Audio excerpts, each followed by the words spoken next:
आपका आगमन अलीगढ़ में हुआ है, एएमयू पे क्या कहना है आपका? देखिए, एएमयू वो संस्थान है जिसने भारत का बंटवारा करवाया था। आज एएमयू जो है भारत को दारुल इस्लाम बनाना चाहता है। एएमयू का ये घोषित लक्ष्य है। आज दुनिया भर के आतंकवादी जो है एएमयू में पनाह पाते हैं। दुनिया भर के आतंकवादी, जो मुस्लिम आतंकवादी हैं, जिहादी, वो सारी दुनिया से, केवल भारत के नहीं, ऐसे कई आतंकवादी हैं जो पूरी दुनिया में वांटेड हैं, लेकिन वो एएमयू में रहते हैं। तो एएमयू जो है पूरी दुनिया के अस्तित्व के लिए खतरा है। दारुल उलूम देवबंद के बाद आज पहला नंबर जो है वो दारुल उलूम देवबंद का है, दूसरा नंबर दिल्ली के जामिया का, और तीसरा नंबर एएमयू का है। और कई मामलों में तो एएमयू जामिया से भी आगे है आतंकवाद का संरक्षण करने में, आतंकवाद को पनाह देने में। बल्कि इसे आतंकवाद कहना भी नहीं चाहिए, वास्तव में ये इस्लाम का जिहाद है। और ये लोग भारत को एक नया अफगानिस्तान बनाना चाहते हैं, भारत को पाकिस्तान बनाना चाहते हैं, सीरिया बनाना चाहते हैं, लेबनान बनाना चाहते हैं। ये इनकी घोषित थ्योरी है। तो एएमयू के बारे में मेरे बहुत स्ट्रिक्ट विचार हैं कि एएमयू जैसे संस्थान नहीं होने चाहिए इस देश में। जैसे कि आप एएमयू को बता रहे हैं कि आतंक का एक अड्डा बता रहे हैं, जी जी, लेकिन वहीं देखा जाता है कि इस यूनिवर्सिटी से जो स्टूडेंट जो परसेंटेज निकाला जाता है जी, सबसे ज्यादा एएमयू और जेएनयू के स्टूडेंट आगे निकलते हैं। बाकी कहाँ आगे निकलते हैं? आगे निकलने का देखिए, आगे निकलने का ये पैमाना नहीं, क्या आईआईटी से ज्यादा आगे निकल गए, क्या रुड़की यूनिवर्सिटी से ज्यादा आगे निकल गए? रुड़की यूनिवर्सिटी भी आईआईटी हो गई अब तो देखिए, ये कोई पैमाना नहीं है। वो पढ़ते हैं, मुसलमान चाहे कहीं भी पढ़ा लो, वो बेसिक तो जिहादी रहता है। अब्दुल कलाम भारत का राष्ट्रपति बना, लेकिन वो नंबर 1 का जिहादी था। पाकिस्तान को एटम बम के फार्मूले अब्दुल कलाम ने दिए। ये अफजल गुरु की जमानत, वो जो दया याचिका थी, कांग्रेस जैसी सेकुलर सरकार ने भी नहीं भेजी। सारे प्रोटोकॉल को तोड़ के केवल 48 घंटे के अंदर अफजल गुरु की मां और पत्नी से जो है और बेटे से अब्दुल कलाम ने भेंट की थी। अब्दुल कलाम ने वहां एक सेल बनाई थी राष्ट्रपति भवन में। तो देखिए, पढ़ाई का इससे कोई वो नहीं है। हिंदू भी पढ़ लिख के, अब कौन सी हमारी डॉक्टर साहब कम पढ़े लिखे हैं, लेकिन ये जागरूक हिंदू है। हम भी थोड़े बहुत पढ़े लिखे हैं। ऐसे मुसलमान जिहादी तो जितना ज्यादा पढ़ लेगा उतना बड़ा जिहादी होगा। तो ये जितना काबिल अलीगढ़ मुस्लिम यूनिवर्सिटी के होते, तभी तो आज पूरे भारत में, पूरी दुनिया में छा गए। पूरी दुनिया में जिहाद छा गया। आज अमेरिका में एक भी मुसलमान बिना नंगी तलाशी के घुस नहीं सकता। ये इन्हीं एएमयू वालों की तो मेहरबानी है, दारुल उलूम देवबंद और एएमयू वालों की तो मेहरबानी है।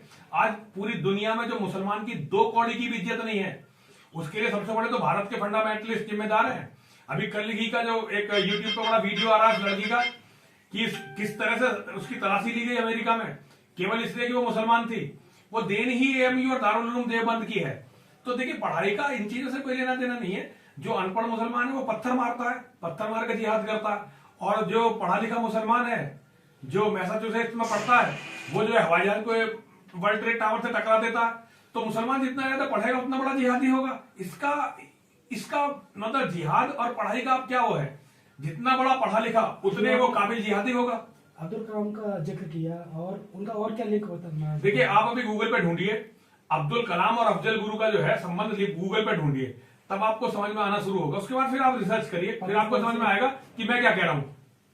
पाकिस्तान से लिंक की बात की आपने। देखिए, ये एक बहुत वैसा वो है, और मैं इसके बारे में ज्यादा नहीं कहना चाहता, लेकिन फिर भी आप सर्च करिए ना। आप सर्च करेंगे तो आपको सच का पता चलेगा कि कितने वैज्ञानिकों की हत्या हुई जब अब्दुल कलाम भारत का राष्ट्रपति था और डीआरडीओ का चीफ था। कितने हिंदू वैज्ञानिक मारे गए और उनकी क्या कैसे कैसे मारे गए, जब ये आप सर्च करेंगे ना, तब आपको बहुत सारी ऐसी सच्चाई पता चलेंगी जिन्हें मैं कहना नहीं चाहता। अच्छा, वही जो अलीगढ़ के सांसद हैं जी, बीजेपी से, वो अक्सर करके लेटर लिखते हैं। देखिए, ये बीजेपी के जो सांसद हैं, विधायक हैं, मंत्री हैं, इनकी औकात आजकल केवल बस ये लेटर लिखने की तो रह गई है, लेटर लिखने के मुद्दा उठाने की। बीजेपी कोई भी ऐसा मुद्दा, अगर आप राम जन्मभूमि को, तो बीजेपी ने एक धर्मनिरपेक्षता का केंद्र बना दिया है, और धारा 370 में कितने ब्राह्मण जाके बसा दिए हैं वो आप लोग जानते होंगे।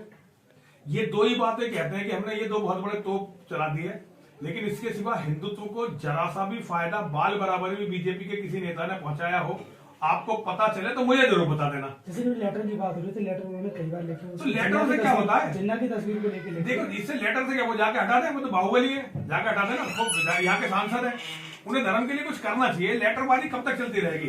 ये देखिए, 2029 में भारत का प्रधानमंत्री मुसलमान होगा। मुसलमानों की बढ़ती हुई भयावह आबादी, एक तो आबादी, और ये जो भयावह आबादी बढ़ रही है ना मुसलमानों की, इन्होंने भारत के भविष्य को अंधकार में कर दिया है। 2029 में भारत का प्रधानमंत्री मुसलमान होगा, और भारत का प्रधानमंत्री एक बार मुसलमान हुआ तो ये तो लेटर भी नहीं लिखेंगे। तो जब तक ये अपना शौक पूरा कर रहे हैं लेटर लिखने का, तो उन्हें करने दीजिए।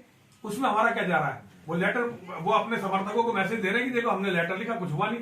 सरकार उनकी, मुख्यमंत्री उनका, प्रधानमंत्री उनका, केंद्रीय गृह मंत्री उनका, राष्ट्रपति उनका, फिर भी लेटर लिखे जा रहे हैं। अगर ये समाजवादी पार्टी की सरकार होती और किसी हिंदू के मारना होता तो कत्ल करवा चुके होते।